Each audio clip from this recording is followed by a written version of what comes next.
Beauty standards are bullshit, but they exist. So how do we talk about that with our kids?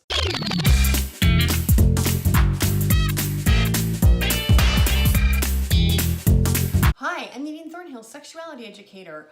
You may have noticed I am wearing the same outfit that I was wearing in my last video, if you notice those sorts of things. And the reason for that is because I'm filming both videos on the same day. And the reason for that is because they are both related.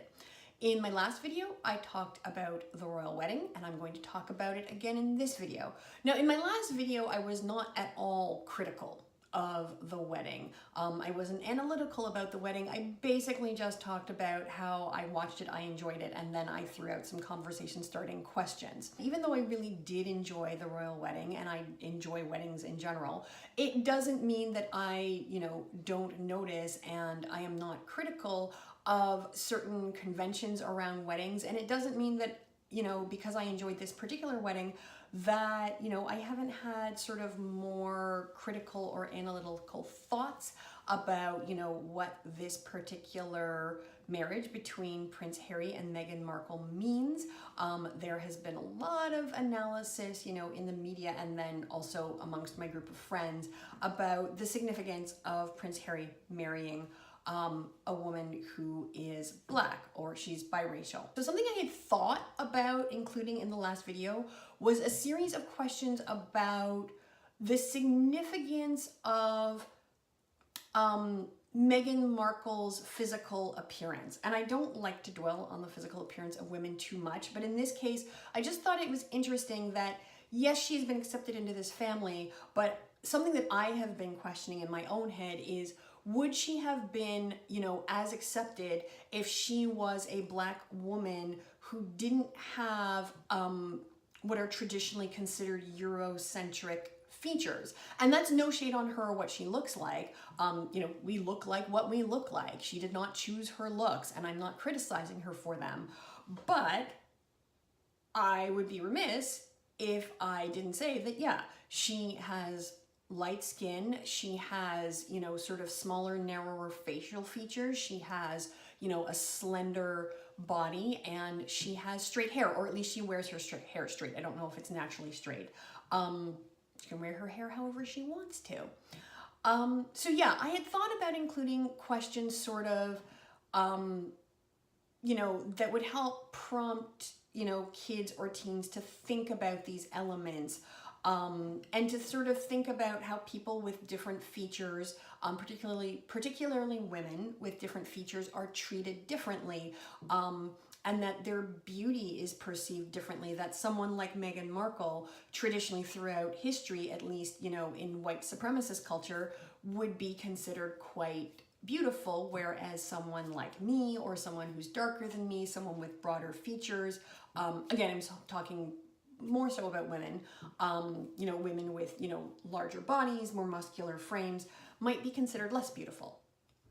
And then I realized that I wasn't sure if I wanted to include those questions for kids, because I really am torn about how much I think it is beneficial to talk to kids, particularly younger kids, about beauty standards.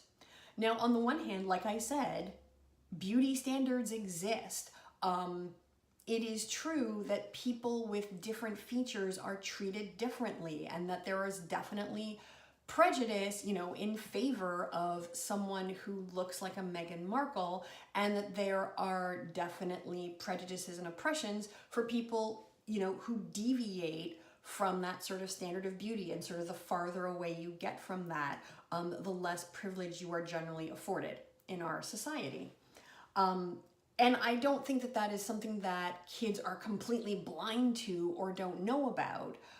But I was a child who was told at a very young age that because I was a Black person, that because I was a Black girl who would grow up to be a Black woman, that, I would be judged because of my features, and that people wouldn't like me, that people wouldn't accept me. And that is something that was put into my head, I think, at a time in my life where I wasn't old enough to really understand that just because people thought those things, it did not mean that they were true, and that I was not actually obligated to sort of give in or capitulate to this kind of, lookism.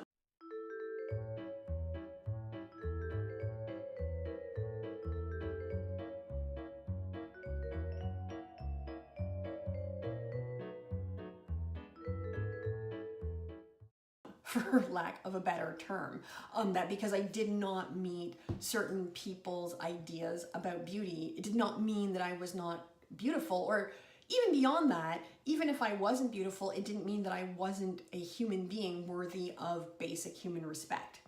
And so that is my dilemma, is how do we talk to our kids about this, and when do we talk to them about it, and when do we tell them these things? Do we try to prepare them and warn them that, hey, people in our culture, especially women in our culture, get treated differently, and some women will be treated, with more respect, will be afforded, more privilege because they have certain features, and other women will not.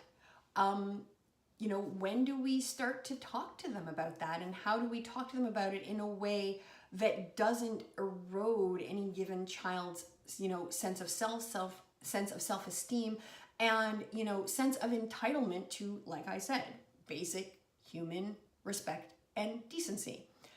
I don't know, which is why I decided not to include any of those questions in my last video. I actually did a little digging to see if anyone had done research on this topic, specifically about,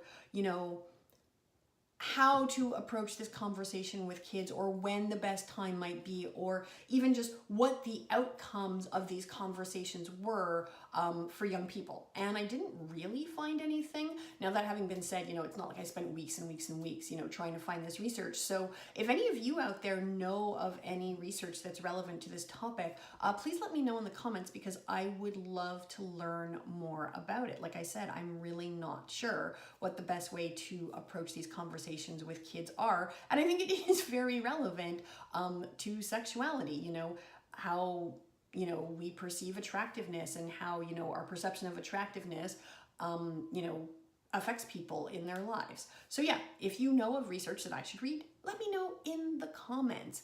And furthermore, just let me know in the comments what your opinions are around, how we should approach these conversations with our kids. What should we say to them? When should we say it? Are there things that we should, pull back on and wait maybe until they're a bit older? Yeah, like I said, it's not it's just not something that I feel really, really solid about. And yeah, I would love to hear different people's opinions or experiences. That's all for now. I hope you have a great day, and I will see you soon in different clothes. Bye.